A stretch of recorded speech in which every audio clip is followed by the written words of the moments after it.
Hello, everybody. My name is Wuraola Fisayo Oyewusi. This is my IBM Coursera Advanced Data Science Capstone project. The title of my project is Sentiment Prediction using the UCI Drug Review Dataset. For this project, I use the UCI Drug Review Dataset, which is a dataset containing details about medications by the people that used them. The dataset has more than 200,000 instances in total with 7 features. For this project, I'll be using the review and the ratings column for my analysis. This is an idea of what the dataset looked like when I loaded it into the notebook. For this dataset, the use case, I am a pharmacist, and there's a challenge with people not reporting back their adverse drug reaction to the health centers. It's a few clients that do that, and getting feedbacks on adverse drug reaction is a major process in drug production, in drug distribution. Would like to know as health professionals.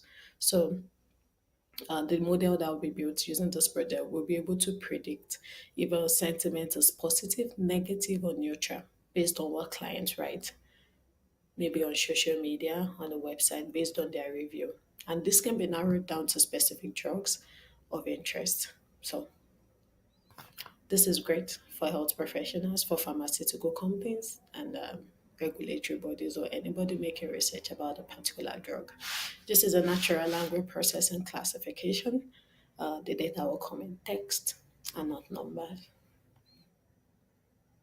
For the solution to this use case will be I'll be building two we'll be building machine learning models. Both the traditional machine learning model and deep learning will compare to see the one that does better in this prediction, and the one with the higher accuracy or depending on use case will be used. For my architectural choices for this particular project, I'll be using the IBM Watson Studio Jupyter Notebook. The most popular libraries that I use definitely Pandas, Matplotlib, Keras, and Scikit-learn. Those are the most popular libraries that I used in this analysis.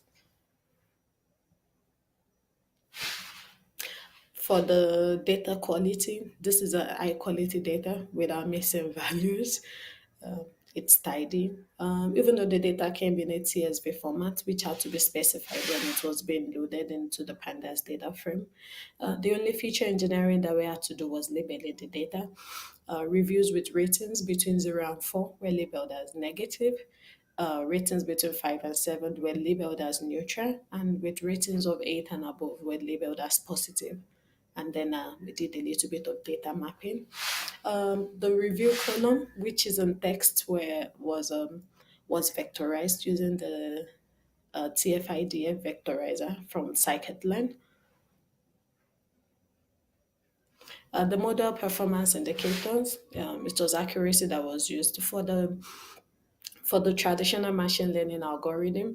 A classification report was generated from using scikit-learn to get the precision, the recall, and the F1 score. Remember that it simply means that every time a model was supposed to predict a particular value, the tendency for it to have predicted that value, and precision is the precision with which it predicted that value. F1 score is an average of those two values.